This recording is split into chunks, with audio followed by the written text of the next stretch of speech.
राजधानी जयपुर से इस बीच एक बड़ी खबर है।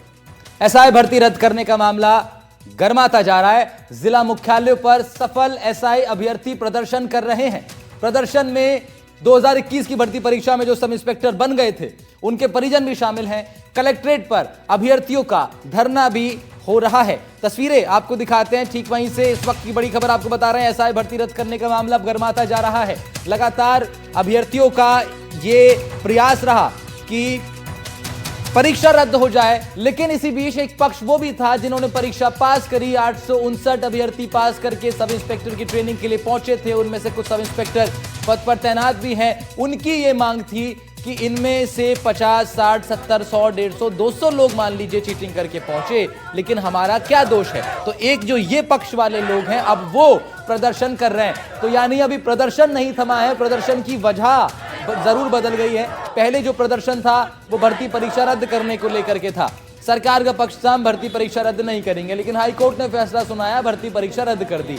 अब जो प्रदर्शन हो रहा है ये उस पक्ष के द्वारा हो रहा है जिनका ये कहना है कि हमारे अभ्यर्थियों ने, हमारे बच्चों ने, छात्रों ने मेहनत करके ईमानदारी से परीक्षा पास करी, उनका क्या दोष है, क्यों वो दोबारा परीक्षा दें। यदि वो दोबारा परीक्षा देते हैं और नहीं पास हो पाते तो उनके करियर में जो उन्हें एक मौका मिला सरकारी सेवाओं से जुड़ने का वो उनसे छिन जाएगा। तो अब इस पक्ष के लोग प्रदर्शन कर रहे हैं। यानी मामला रुका नहीं है, खत्म नहीं हुआ है, बल्कि ये मामला और बढ़ता जा रहा है, क्योंकि अब दूसरे पक्ष की तरफ से प्रदर्शन जयपुर कलेक्ट्रेट पर किया जा रहा है। विश्वास शर्मा हमारे संवाददाता हमारे साथ जुड़ रहे हैं, इस खबर पर देंगे ज्यादा जानकारी। विश्वास, मामला गर्माता जा रहा है और विश्वास क्योंकि हमारे साथ जुड़ रहे हैं तो उनसे पूछना जरूरी है कि अब ये जो लोग प्रदर्शन कर रहे हैं, विश्वास, इनका विश्वास क्या है, ये किस पर विश्वास कर रहे हैं? क्योंकि पुराने वालों ने तो हाई कोर्ट पर विश्वास किया, कोर्ट सरकार ने तो मना कर दिया था, पुराने वालों ने हाई कोर्ट पर विश्वास किया। अब जो ये पक्ष प्रदर्शन कर रहा है ये किससे उम्मीद लगाए बैठा है? क्या सुप्रीम कोर्ट जाने की तैयारी है? क्या सरकार से गुहार लगाने की तैयारी है? मौजूदा स्थिति क्या है? देखिए, जो सफल अभ्यर्थी हैं उन्होंने आज प्रदेश के कई जिला मुख्यालयों पर अपना प्रदर्शन किया। उसके बाद वहां पर उनका यही कहना था कि हमारे साथ अन्याय क्यों हो रहा है, क्योंकि हम ईमानदारी से और मेहनत करके नौकरी लगे हैं, तो हमारे साथ एक झटके में जो हमारी 5 साल की पूरी मेहनत थी, जो 5 साल का पूरा हमारा सपना था, उसे एक झटके में आपने तोड़ दिया है। तो ये गलत है। और उसके साथ ही उन्होंने कहा कि 5 साल पहले ही अगर आपको लगा था कि ये भर्ती में प्रक्रिया में किसी प्रकार की कोई दोष है, किसी प्रकार की कोई खामी है, तो आप 5 साल पहले ही इसे रद्द कर देते। अब हम चूंकि 5 साल तैयारी कर चुके हैं, ट्रेनिंग ले चुके हैं, पूरी तरीके से नौकरी जो हमें प्राप्त हो चुकी है, उसके साथ में हम अपना भविष्य तय कर चुके हैं। और इसके बाद जब अब ये फैसला आ चुका है कि भर्ती रद्द कीजिए, तो ये हमारे साथ अन्याय जैसा है। और उनका ये भी कहना था कि ईमानदारों को तो आप कम से कम नौकरी दीजिए, जो दोषी हैं उसके लिए जो विभाग है, जैसे एसओजी है, वो कार्रवाई करे, वो पूरी तरीके से पुख्ता जांच करे और जांच के बाद में जो दोषी है उनको सजा दिलवाई जाए। तो हमें क्यों इसमें फंसाया जा रहा है, हमारे साथ इसमें अन्याय क्यों हो रहा है? और इनकी अभी जो मांग थी आज उस राज्य सरकार से है, राज्य सरकार से इन्होंने न्याय की गुहार लगाई है, साथ ही कानूनी लड़ाई लड़ने की बात भी कही।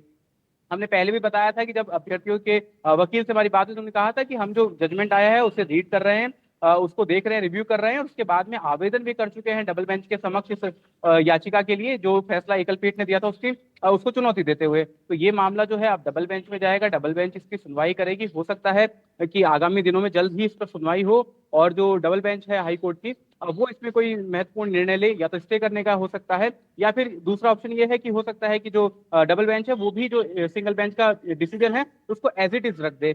लेकिन अभी आज फिलहाल यहाँ पर सियासत देखने को मिल रही है। फिलहाल 2 धड़े यहाँ पर हैं। दोनों ही धड़ों में एक तरफ अब जो अभ्यर्थी जो कि मांग कर रहे थे पिछले लंबे समय से कि भर्ती को रद्द कर दिया जाए, वे बहुत खुश हैं, लेकिन वे अभ्यर्थी जो सेलेक्ट हो चुके हैं, जिनका चयन हो चुका है, वे और उनके परिजन बहुत मायूस हैं। विश्वास, आपने कहा सियासत हो रही है, सियासत अभी हमने देखा कुछ दिनों पहले, बीते दिन ही किरोड़ीलाल मीणा और हनुमान बेनीवाल की जो जुबानी जंग हमारे एक प्रोग्राम के दौरान हुई, एक सियासत वो भी है। लेकिन वो सियासत दोनों पक्ष जहां एक ही चीज रहे थे, हनुमान बेनीवाल भी, किरोड़ीलाल मीणा भी, कि भर्ती परीक्षा रद्द हो जाए, अभ्यर्थी जो मांग कर रहे हैं वो पूरी हो जाए। लेकिन अब जो सियासत है उसका रूप कुछ अलग है। इनमें कौन लोग अब धीरे धीरे सियासी पारे को बढ़ा रहे हैं? क्या कुछ आभास आपको हुआ ग्राउंड पर जाकर के? कहां से सियासी रंग चढ़ाने का भी अब नया प्रयास इस पक्ष के साथ हो रहा है?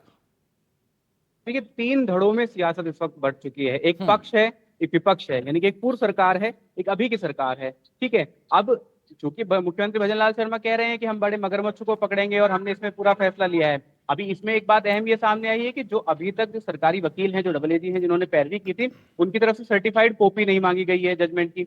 यानी कि सर्टिफाइड कॉपी नहीं मांगी है, तो इसका मतलब अभी तक तो राज्य सरकार इस बात पर फैसला नहीं ले पाई है कि उन्हें डबल बेंच के समक्ष इस फैसले को रिव्यू करना है या नहीं। दूसरी ओर जब अब ये जो सफल अभ्यर्थी हैं, ये सरकार से ही मांग कर रहे हैं, सरकार से ही गुहार लगा रहे हैं, दबाव दे रहे हैं कि आप हमारे साथ ही डबल बेंच में जाइए, तो एक जो पक्ष है वो ये बन जाता है। दूसरा ये है कि विपक्ष जो है इस पे हमलावर है।